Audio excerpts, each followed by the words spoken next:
Big boss Tamil season 9 start ஆகிடுச்சு. நேற்று தான் ஸ்டார்ட் ஆச்சு 6 மணிக்கு விஜய் டிவியில். ஹாட் ஸ்டாரில் நான் உட்காந்துட்டு பார்க்கலான்னு சொல்லிட்டு ட்ரை பண்ணுறேன். என்னால் பார்க்கவே முடியலங்க. அந்தளவுக்கு ஒரு மொக்கையாக போயிருக்குது. ஸ்டார்டிங்லேருந்து எடுத்தோடனே விஜய் சேதுபதி வராது. விஜய் சேதுபதிக்கு அவர் ஒரு இன்ட்ரெஸ்ட் புத்துணர்ச்சியோட தான் ஆங்கரிங் பண்ணுறாரா, இல்லை அப்படியே ஏதோ ஒரு ஷோ அப்படியே முடிச்சுட்டு வந்துடலாம் அப்படி சொல்லிட்டு வராரான்னு தெரில. சுத்தமாக அவர்கிட்ட ஒரு புது சீசனுக்கு உண்டான அறிகுறியே விஜய் சேதுபதி கிட்டே தெரில. ஏதோ வீட்டில் போகிறாரு, ஏதோ பேசணும்னு பேசுகிறாரு, ஒரே மொக்கையாக இது அவர் பேசுறது. இதுவே கமலாக இருந்திருந்தா கொஞ்சம் இன்ட்ரெஸ்டாக அவர் முகத்திலே தெரியும். நம்ம ஒரு சீசன் பண்ணுறோம், அது நம்மளால் முடிஞ்ச அளவுக்கு பண்ணி கொடுக்கணும் ஷோவை அப்படி சொல்லிட்டு நல்லா பேசுவார், நல்லா ஒரு மாதிரி ஆக்டிவாக இருப்பார். ஆனால் விஜய் சேதுபதிக்கிட்ட அது சுத்தமாக கிடையாது. உள்ளே போயிட்டு நல்லா ஒரு மாதிரி கிரிஞ்சி பண்ணி விட்டு வெளியில் வந்துட்டு கண்டஸ்டன்ஸ் அனௌன்ஸ் பண்ணுறாரு. என்னடான்னு பார்த்தா எடுத்தவுடனே வாட்டர் மெலன் கூப்பிட்டாங்க டாக்டர். அவன் என்னன்னா உங்களுக்கு வேறு கண்டஸ்டன்ஸே கிடையிலையாடா டேய். இதெல்லாம் பார்க்கும்போது நம்மளுக்கு என்ன தோணுதுன்னா, எவ்வளோ சோசியல் மீடியாவில் கஷ்டப்பட்டு முன்னேறணும் அப்படின்னு சொல்லிட்டு ஆளுங்க ட்ரை பண்ணிட்டு இருக்காங்க. அவங்களெல்லாம் விட்டுட்டு இந்த மாதிரி யாரை எடுக்கவே கூடாதோ, யார் ஒர்த்தே இல்லையோ அவங்கெல்லாம் நீங்கள் கூப்பிட்டுருக்கிறது மக்கள் மனசுலேயே ஒரு ஏமாற்றத்தை தான் பிக் பாஸ் தமிழ் சீசன் 9 உண்டாக்கி இருக்குன்னு தான் நான் சொல்லுவேன். ஏன்னா யாருமே ஆடியன்ஸ் அங்கே செட்டில் உட்காந்துக்கிற ஆடியன்ஸே கையே தரல. அந்த மாதிரி ஏன் நான் இப்படி பண்ணுறீங்க, உங்களுக்கு வேறு யாருமே கடையிலாடான்னு கேட்குற மாதிரி உட்காந்துருந்தாங்க.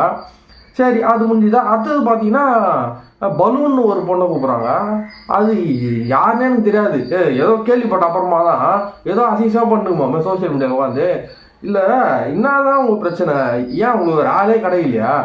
அதாவது உள்ளே கூப்பிட்றது ஒரு நல்ல விதமான கேரக்டர்ஸாக கூப்பிடணும். நீங்கள் கூப்பிட்றதெல்லாம் ஒரு மாதிரி கோளாறான கேரக்டர்ஸால இருக்குது. அதுக்கப்புறம் ஷோலேருந்து ஆஃப் பண்ணிட்டு வெளியே போயிட்டேன். அப்புறம் பார்த்தீங்கன்னா கொஞ்ச நேரம் கழிச்சு உட்காந்தா இது அகோரியெல்லாம் கூப்பிட்டு வச்சுக்கிறாங்க. இதெல்லாம் எங்கேங்க சொல்கிறது இந்த கொடுமையை? ஐயோ, கண்டஸ்டன்ஸை கூப்பிடுங்கடானா எல்லாம் எங்கே பிடிக்கிறாங்கன்னே தெரிய மாட்டேது. அப்படியே ஏடாபடமான கண்டஸ்டன்ஸாக இருக்குதுங்கெல்லாம். அந்த அகோரி கலையரசனே குடும்பத்தில் தகராறு ஏடாபடமாக ஏதோ பண்ணி வச்சுருந்தான். கேஸ்லாம் வாங்கி தான் பண்ணிடுறேன். அவனை கூட்டின்னு உட்கார வச்சுக்கிறீங்க விஜய் டிவியில். இதெல்லாம் என்னது? இது கேட்டால் சேவ் பண்ணி டீசெண்டாகிறாராம். ஐயோ கொடுமான அதெல்லாம். இதெல்லாம் எதோ சொன்னேன், விஜய் டிவி பிக் பாஸோட பேரே இந்த சீசன் 9 தமிழில் கெட்டு போச்சுங்க. இதுதான் நான் சொல்ல விரும்புகிறேன். ஏன்னா ஆங்கர்லேருந்து கண்டஸ்டன்ஸ்லேருந்து யாருமே சரியில்லைன்னும் போது எப்படி அந்த சீசன் ஓடும் சொல்லுவாங்களா? நானும் முன்னாள் ட்ரை பண்ணிட்டேன், பார்க்கணும்னு பார்க்கவே முடியல. அந்தளவுக்கு வெறுப்பாயிடுச்சு சீசனு. அந்த ஷோவே அப்படியே வெறுப்பாக போயிருந்தது. பத்தாவதுக்கு அந்த 3 பேர் தவிர எனக்கு யாருமே தெரியாது, யாருமே தெரியாது. அந்த அளவுக்கு மொக்கையான ஃபேஸஸாக எடுத்துருக்காங்க. ஸோ இந்த மாதிரிலாம் ஒரு சீசன் இருக்கிறதுனால பிக் பாஸ் தமிழ் சீசன் 9 ரொம்பவே மொக்கையாக இருக்குது. அது ஓடவே ஓடாது அப்படின்ற மாதிரி தான் எனக்கு ஃபீல் ஆகுது. விஜய் சேதுபதி கண்டிப்பாக இந்த சீசனும் சொதப்பிடுவார் அப்படின்ற மாதிரி நான் 100% ஷோராகவே சொல்லுவேன்.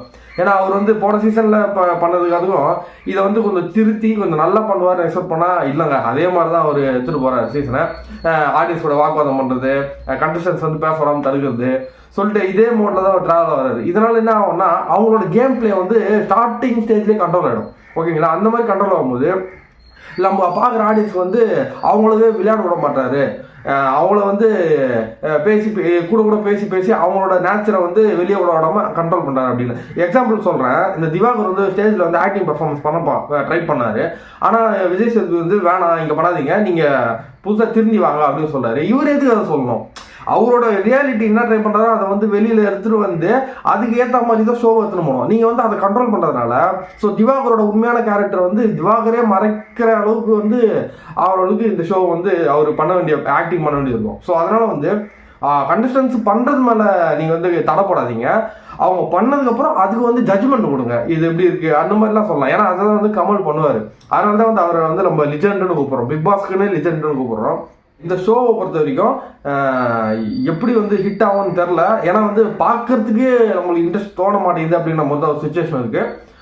முடிஞ்ச அளவுக்கு அவங்கள உள்ளே வச்சு கொஞ்சம் எதனா கேம் பிளே நல்லா இன்ட்ரெஸ்டாக கொடுத்து எதனா பண்ணுங்க, வேறு வழி இல்லை. ஏன்னா கண்டஸ்டன்ஸும் சொதப்பிட்டீங்க. ஓகேங்களா? ஸோ இதுக்கப்புறம் கேம் பிளே இன்ட்ரெஸ்டாக கொடுத்து நல்லா ஆடியன்ஸை பார்க்குற மாதிரி ஒவ்வொருத்தரும் நல்லா வேலை வாங்கி நல்லா கண்ணே அந்த ஷோலேருந்து எடுக்க முடியாத அளவுக்கு பண்ணிங்கன்னா தான் பிக் பாஸ் தமிழ் சீசன் 9 ஓடும். இல்லைனா ஃப்ளாப்புன்னு தான் நான் சொல்லுவேன்.